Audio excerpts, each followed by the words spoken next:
Hello అండి, నమస్తే. Welcome to men FM. ఈరోజు భలే రుచికరమైన దోశ ఒరుగులు చూపిస్తున్నాను చూడండి. పురాతన పద్ధతిలో పెట్టుకునేవి రుచి అండి. రుచి మాత్రం ఎన్ని డబ్బులు పోసుకున్నా హాట్ చిప్స్లో మాత్రం ఖచ్చితంగా దొరకదండి. అంత బాగుంటుందన్నమాట. పిల్లలు కూడా ఇష్టంగా తింటారు. ఇందులో పులుపు, కారం, ఉప్పు భలే రుచిగా ఉంటాయి. పప్పులోకి స్నాక్ ఐటమ్గా కూడా వీటిని తినచ్చు అనమాట. ఊరమిరపకాయలు, వడియాలతో పాటు ఈ ఒరుగులు కూడా చాలా రుచి. దోసకాయ ఎలా తిన్నా బలమేనండి. పప్పు, పచ్చడి, కూర, పులుసు ఎన్ని రకాలుగా అయినా చేసుకోవచ్చు. కాల్చిన పచ్చడి ఇలా ఉంటాయి కదా. ఈసారి మాత్రం నేను ఒరుగులు చూపిస్తున్నాను అనమాట. నా ఫేవరెట్ అండి ఇవి. సమ్మర్ వచ్చిందంటే ఖచ్చితంగా పెట్టుకుంటాను. నేను 5 కిలోలు తీసుకొచ్చానండి. ఇవి 5 కిలోలవి దోసకాయలు అనమాట. ఇవి ఒకే సైజు బాగున్నాయని దొరికాయని చెప్పి ఈసారి నేను తెచ్చుకున్నాను అనమాట. కాయని పట్టి స్లైసెస్ వస్తాయి. చిన్న కాయలు అయితే చిన్న స్లైసెస్, పెద్ద కాయలు అయితే పెద్ద స్లైసెస్ వస్తాయి. ఎండిపోయాక మాత్రం అవి చిన్నగానే అవుతాయి. పూర్వకాలం బుడంకాయలు అని చెప్పేసి బుడం దోసకాయలని చిన్న వాటితో పెట్టుకునేవాళ్ళు అనమాట. ఇవన్నీ వాటర్లో వేసేసి చక్కగా శుభ్రంగా కడిగేసుకోండి. తొక్కుతోనే పెట్టుకుంటాం కాబట్టి ఈ తొక్కు మీద ఉన్న మట్టి కానివ్వండి, మరకలు, మచ్చలు అన్నీ పోయేలాగా చక్కగా శుభ్రంగా కాసేపు నీళ్ళల్లో ఉండి కొంచెం రుద్ది కడిగేసేసారంటే చక్కగా వీటి మీద ఉన్న డస్ట్ అంతా పోతుందన్నమాట. సమ్మర్ వచ్చిందంటే ఇవే పనులండి. ఇంకా నేను ఇప్పుడు వీటితో పాటు నేను మీకు నెక్స్ట్ టైము ఊరమిరపకాయలు, ఆ తర్వాత గోరుచిక్కుడు, భలే రుచండి గోరుచిక్కుడు ఒరుగులు, అవన్నీ కూడా బాగుంటాయి అనమాట. ఇలా కడిగిన దోసకాయలన్నిటినీ పక్కన పెట్టుకొని కత్తితో కానీ కత్తిపీటతో కానీ చక్కటి సన్నటి స్లైసెస్గా తరుక్కోండి. నేను చెప్పినట్టు స్లైసెస్ మీరు కాయబట్టి వాటి ఎంత కాయతే అంత స్లైసెస్ వస్తాయన్నమాట. నేను ఇప్పుడు మీకు కత్తితో చూపిస్తున్నానండి. ఒకవేళ కనుక మీరు కత్తిపీటతో తరుక్కోవటం కానీ లేదా మీరు డైలీ రొటీన్లో మీరు ఎలా చేస్తుంటారో అలా ఈజీగా తరుక్కోవచ్చు. నేను మీకు ఈ సన్న స్లైసెస్ చూపించడానికి మాత్రమే నేను ఇప్పుడు కత్తితో తరుగుతున్నాను. తత్తిమో నేను హాయిగా కూర్చొని కింద కత్తిపీటతో తరిగేసుకున్నాను. ఎందుకంటే నాకు చాలా కన్వీనియంట్ అనిపిస్తుంది.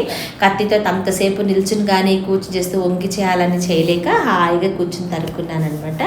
ఇలా మొత్తం సన్న స్లైసెస్గా తరుక్కోవాలండి. ఒకవేళ చిన్న సైజు ఉన్నా ఇవి మధ్యలో కట్ అయిపోయినా ఏం పట్టించుకోకర్లేదు. వేగాక ఎలా ఉన్నా బాగుంటాయి అన్నమాట. ఇది మనం తొక్కుతో సహా పెడుతున్నాం కాబట్టి ఆరోగ్యానికి కూడా బలమే. పిల్లలకు కూడా చాలా నచ్చుతాయి. డిఫరెంట్ టేస్ట్ ఉంటాయండి ఇవి. మా చిన్నప్పుడు అంతా మా అమ్మమ్మ గారు వాళ్ళు బాగా చేసేవాళ్ళు.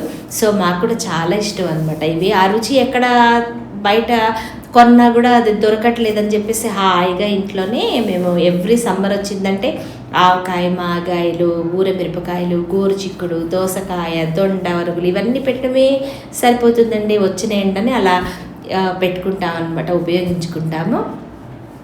ఈ దోశ ఒరుగులండి మొత్తం ఎండిపోయిన తర్వాత కూడా చక్కగా ఇలా సన్నటి స్లైసెస్ తరుక్కుంటాం కదా. బాగా ఎండిపోయిన తర్వాత కూడా కొంచెం వేడిగా ఉన్న ప్లేసెస్లోనే స్టోర్ చేసుకోవాలి, లేకపోతే బూజు పట్టిపోతుంది. నీటి కాయ కదా, సో ఇది ఎండినా కూడా కొంచెము బాగా తడిగా చెమ్మగా ఉన్న చోట పెడితే కనుక పాడైపోతాయి అన్నమాట. అది మాత్రం చాలా ఇంపార్టెంట్.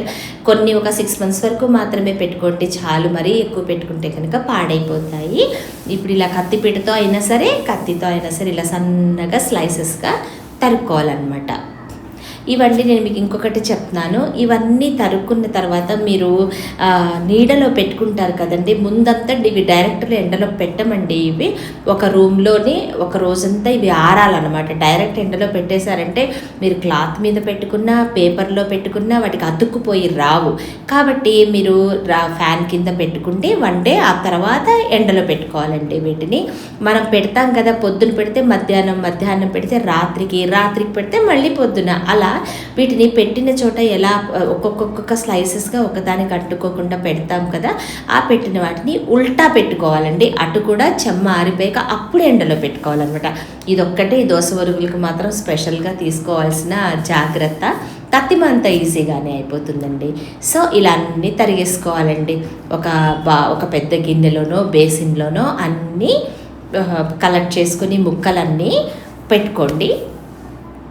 ఆ తర్వాత ఎక్కువ ఖాళీగా ఉన్న మీ ఇంట్లో ఉన్న ప్లేస్లో ఒక రాత్రంతా దీనికి సపరేట్గా కావాలి కాబట్టి నేనైతే ఇక్కడ ప్లాస్టిక్ షీట్ తీసుకున్నానండి. లేదు అంటే కనుక ఒక కాటన్ క్లాత్ అయినా మీరు తీసుకోవచ్చు.